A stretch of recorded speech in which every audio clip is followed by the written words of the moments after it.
President Trump said the right word. He said, this is not just for now, this is for the future. It's a very hard time for the Iranian community right now. I'm going to start to cry.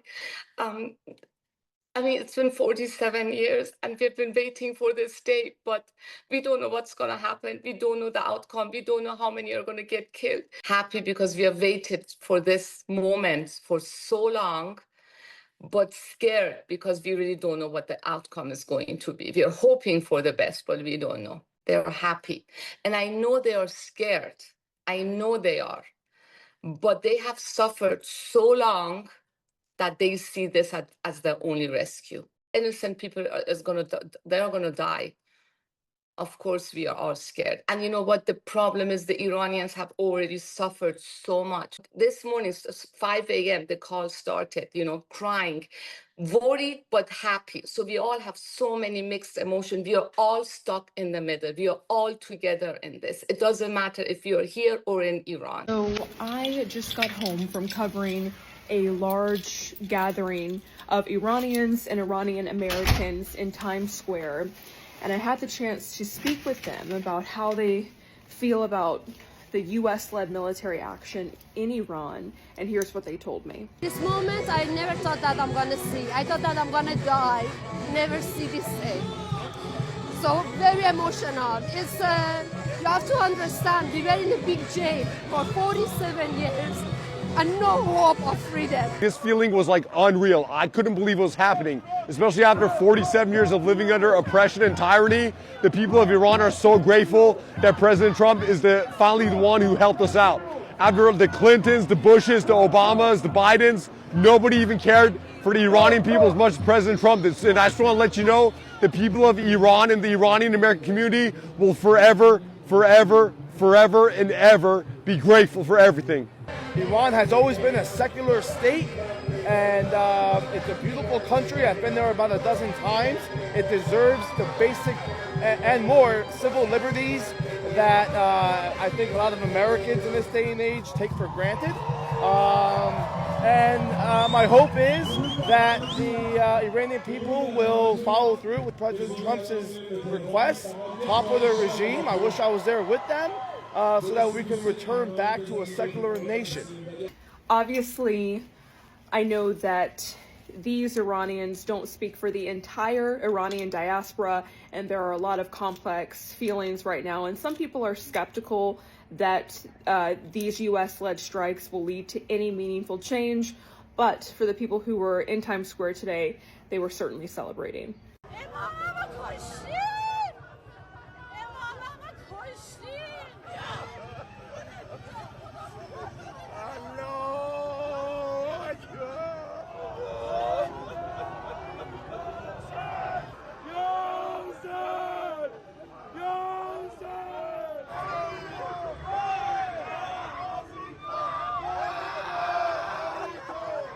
Americans are waking up on the second day of this US confrontation with Iran. I think it's fair to say that in some places we're seeing scenes of celebration, for example in Los Angeles, where there is a significant Iranian diaspora, but certainly there's a sense of anxiety. Donald Trump has been communicating with the nation using his social media platform Truth Social, including in that 8-minute video when he was preparing the nation, he said, for the possibility of US military casualties. And I think it's worth noting that he's using his own social media platform to speak to the country when, if you look at previous events, like for example the US seizing the former leader of Venezuela, Nicolas Maduro, he delivered a televised address. So certainly I think for Americans right now, there are a number of questions. You can see that if you take a look at the Google Trends and the questions that people are asking. They want to know, why did the United States strike Iran? They've also been asking, why did Iran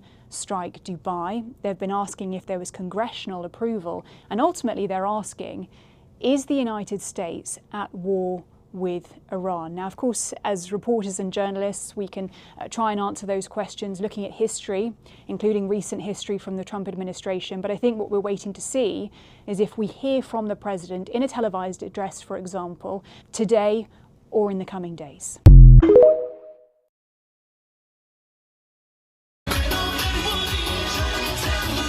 Celebration in the streets of LA as word spread that Iran's supreme leader was killed in the attack.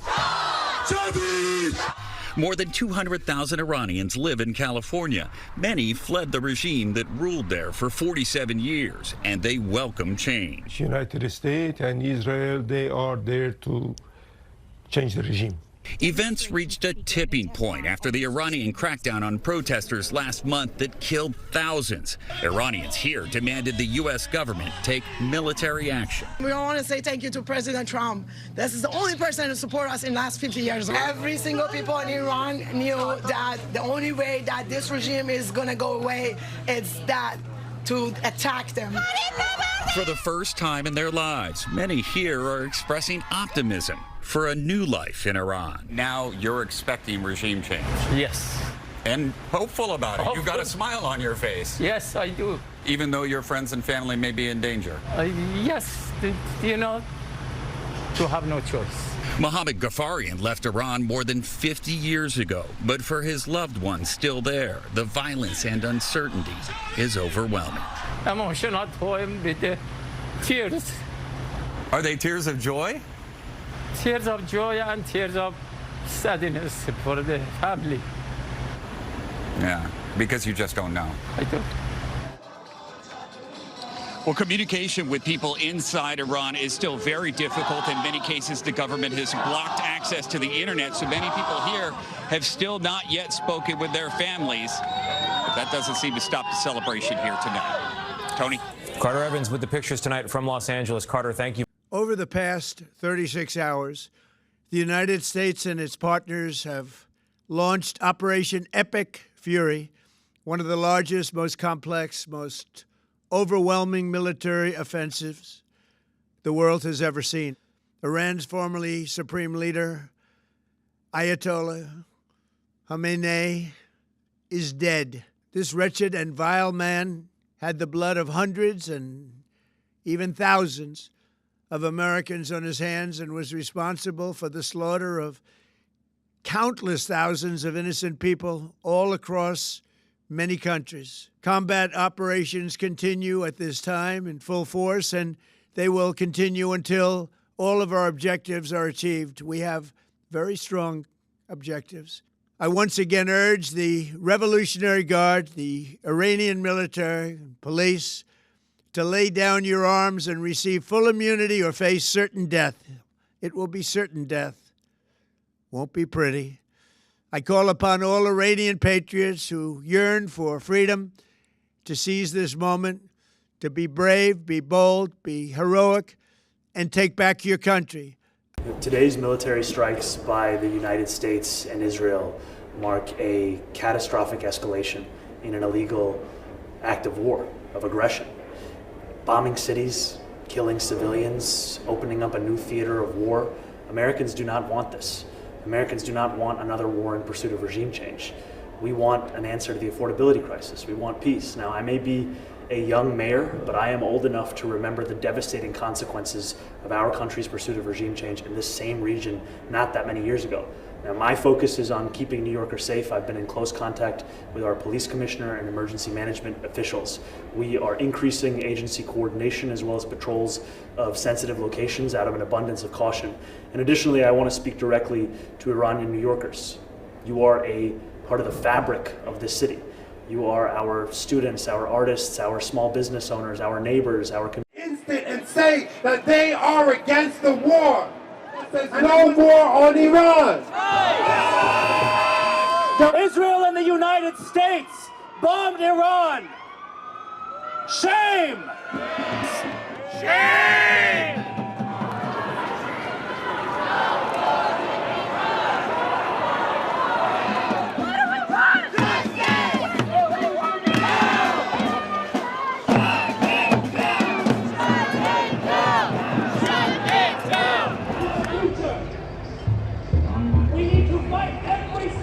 I'm ashamed to come from the United States right now.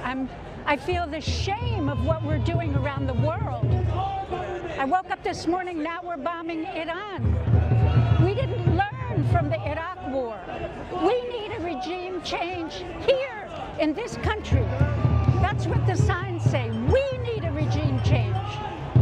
It's an abomination what's happening now, an abomination. I think it's a criminal war being waged by the American ruling class to conquer, take over, destroy Iran, steal its resources, i.e. oil, and subjugate its people, the same way they did in Venezuela and what they want to do in Cuba, what they did to Iraq when George Bush was the president, what they try to do for 50 years in Vietnam, what they've done all over the world. No more money parties.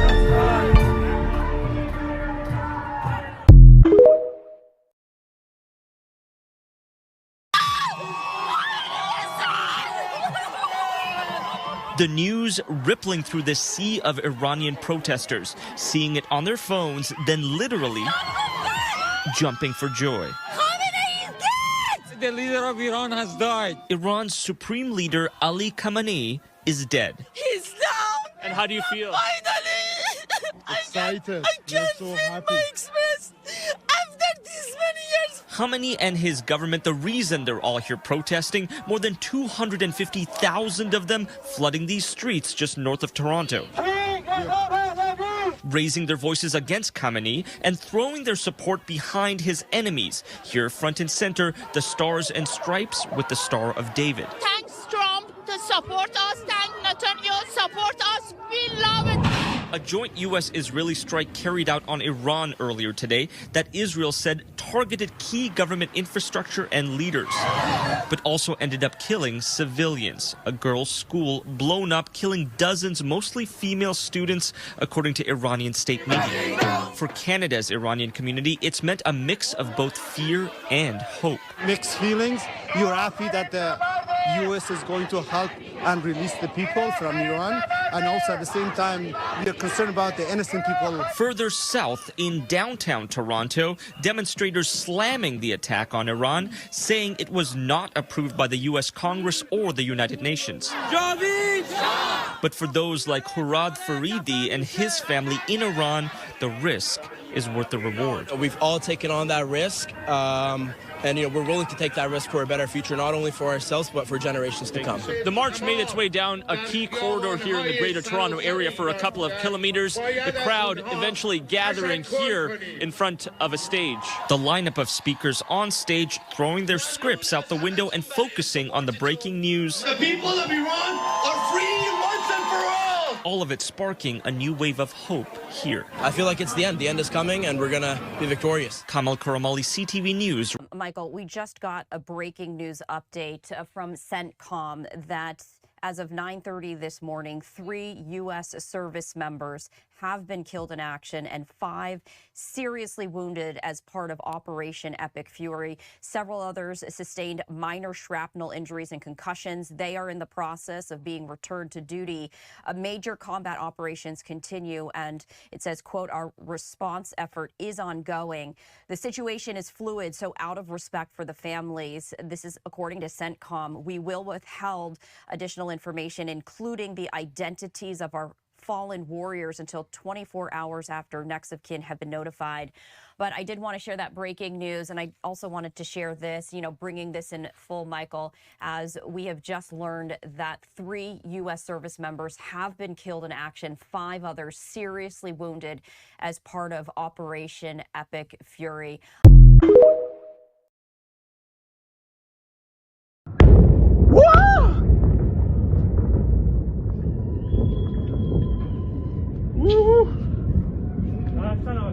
سلام خوبی؟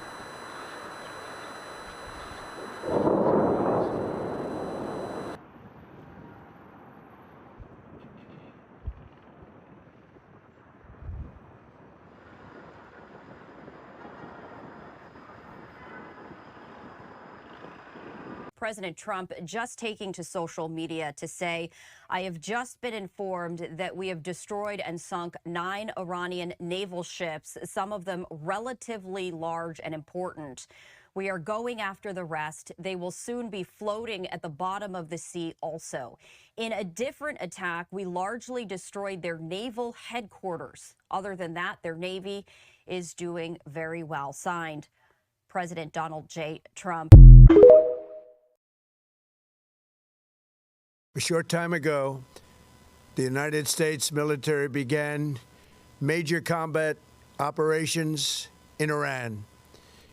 Our objective is to defend the American people by eliminating imminent threats from the Iranian regime, a vicious group of very hard, terrible people. Its menacing activities directly endanger the United States, our troops, our bases overseas, and our allies throughout the world. For 47 years, the Iranian regime has chanted death to America and waged an unending campaign of bloodshed and mass murder, targeting the United States, our troops, and the innocent people in many, many countries. Among the regime's very first acts was to back a violent takeover of the U.S. Embassy in Tehran, holding dozens of American hostages for 444 days.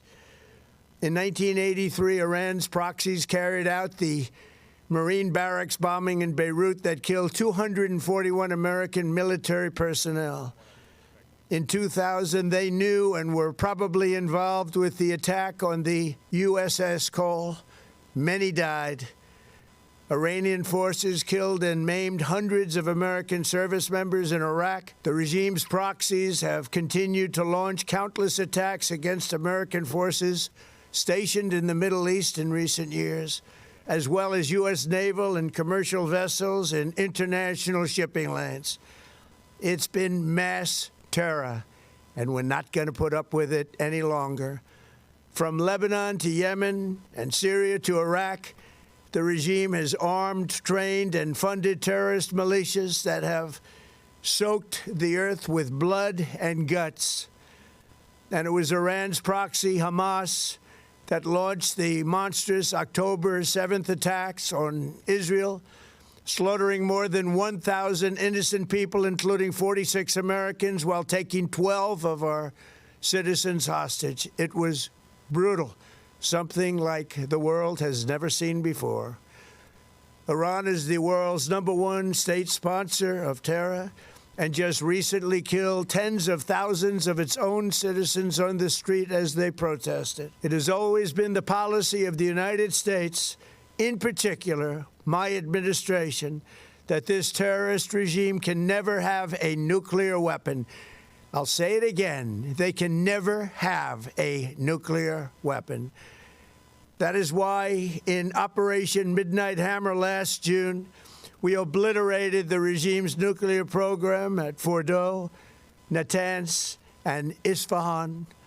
After that attack, we warned them never to resume their malicious pursuit of nuclear weapons, and we sought repeatedly to make a deal. We tried. They wanted to do it. They didn't want to do it. Again, they wanted to do it. They didn't want to do it. They didn't know what was happening. They just wanted to practice evil. But Iran refused, just as it has for decades and decades.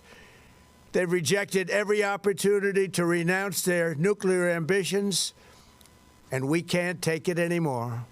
Instead, they attempted to rebuild their nuclear program and to continue developing long-range missiles that can now threaten our very good friends and allies in Europe, our troops stationed overseas, and could soon reach the American homeland. Just imagine how emboldened this regime would be if they ever had and actually were armed with nuclear weapons as a means to deliver their message. For these reasons, the United States military is undertaking a massive and ongoing operation to prevent this very wicked, radical dictatorship from threatening America and our core national security interests. We are going to destroy their missiles and raise their missile industry to the ground. It will be totally, again, obliterated. We're going to annihilate their Navy. We're going to ensure that the region's terrorist proxies can no longer destabilize the region or the world and attack our forces and no longer use their IEDs or roadside bombs, as they are sometimes called, to so gravely wound and kill thousands and thousands of people, including many Americans. and we will ensure that Iran does not obtain a nuclear weapon. It's a very simple message. They will never have a nuclear weapon. This regime will soon learn that no one should challenge the strength and might of the United States Armed Forces. I built and rebuilt our military in my first administration, and there is no military on earth even close to its power, strength, or sophistication. My administration has taken every possible step to minimize the risk to U.S. personnel in the region. Even so, and I do not make this statement lightly, the Iranian regime seeks to kill. The lives of courageous American heroes may be lost, and we may have casualties. That often happens in war. But we're doing this not for now. We're doing this for the future, and it is a noble mission. We pray for every service member as they selflessly risk their lives to ensure that Americans and our children will never be threatened by a nuclear-armed Iran. We ask God to protect all of our heroes in harm's way, and we trust that, with his help, the men and women of the armed forces will prevail. We have the greatest in the world, and they will prevail. To the members of the Islamic Revolutionary Guard, the armed forces, and all of the police, I say tonight that you must lay down your weapons and have complete immunity, or, in the alternative, face certain death. So, lay down your arms. You will be treated fairly with total immunity, or you will face certain death. Finally, to the great, proud people of Iran, I say tonight that the hour of your freedom is at hand. Stay sheltered. Don't leave your home. It's very dangerous outside. Bombs will be dropping everywhere. When we are finished, take over your government. It will be yours to take. This will be probably your only chance for generations. For many years, you have asked for America's help, but you never got it. No president was willing to do what I am willing to do tonight. Now you have a president who is giving you what you want. So let's see how you respond. America is backing you with overwhelming strength and devastating force. Now is the time to seize control of your destiny and to unleash the prosperous and glorious future that is close within your reach. This is the moment for action. Do not let it pass. May God bless the brave men and women of America's armed forces. May God bless the United States of America. May God bless. What you're seeing behind me is the destructive power of an Iranian ballistic missile, the rubble of a synagogue that used to be in this area. At least 9 people were killed as a result of this attack. Many of them, it appears, were in a bomb shelter beneath that synagogue. But because it took a direct hit, it appears that that bomb shelter caved in, resulting in this absolutely tragic incident. You can also see the damage that has been wrought to several of these residential homes that were around this small synagogue here in the city of Bet Shemesh on the outskirts of Jerusalem. And this is so far the deadliest missile strike that we have seen from Iran since this conflict erupted yesterday after Israel and the United States attacked Iran, and Iran began retaliating with ballistic missiles as well as drones aimed here in Israel as well as at U.S. military bases and other cities in the Gulf as well. And so we are continuing to see Iran firing missiles. Many of them are being intercepted, but you can see what happens when even just one of them. Back to this channel. Today is a nice morning, but it's very sad to talk about this, but let's talk about it.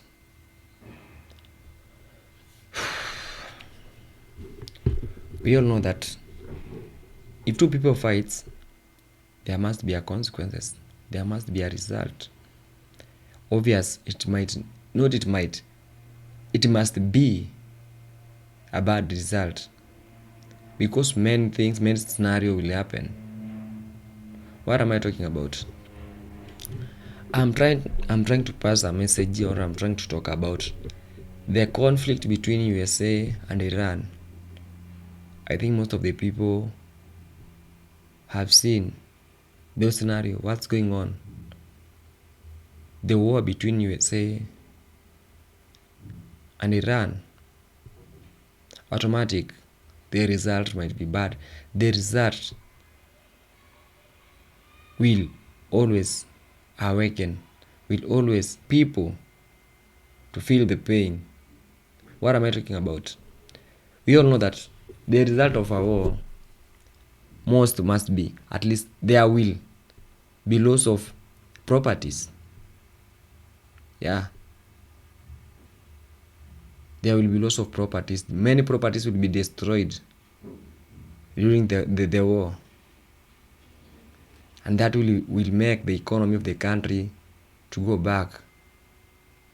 And I'm sure it will take years to recover, to make the country, to make the economy of that country at least to go back to the place it was.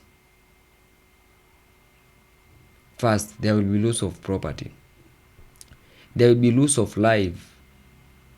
Most people and many people will lose life. And we know life is everything. At least we can talk about property, because property, even if it will take time to recover, it will be recovered. What about life? Now, before we go far and far, I have a question to ask. Do you think this war of Iran and the USA, will it affect other countries?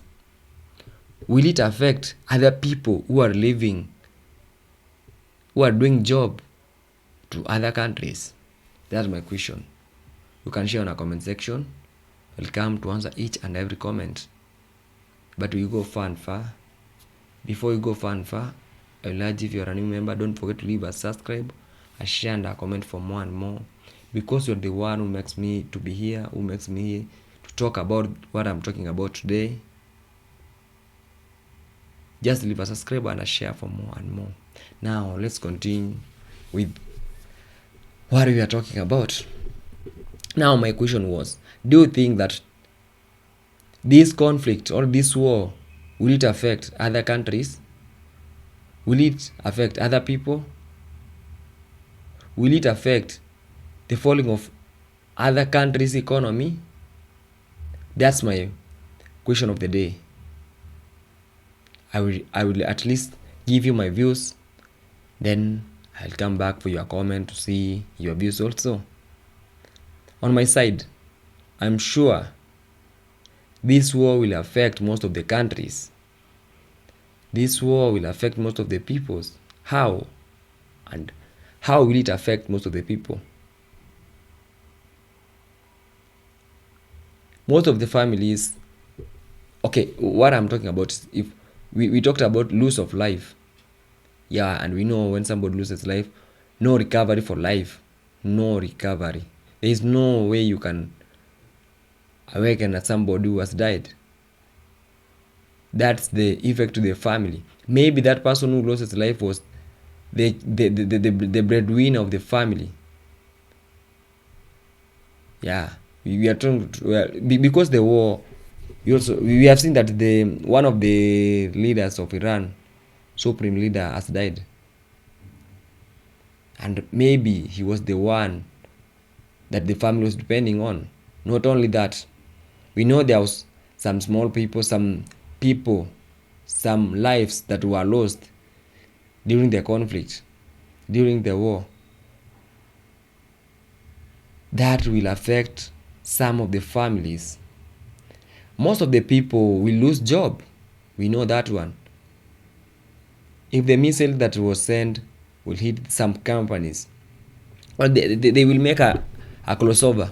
Some companies might be closing, fearing the security. That will affect some of the families, some of the people, because some of the people will lose job. If they lose job, how will they survive?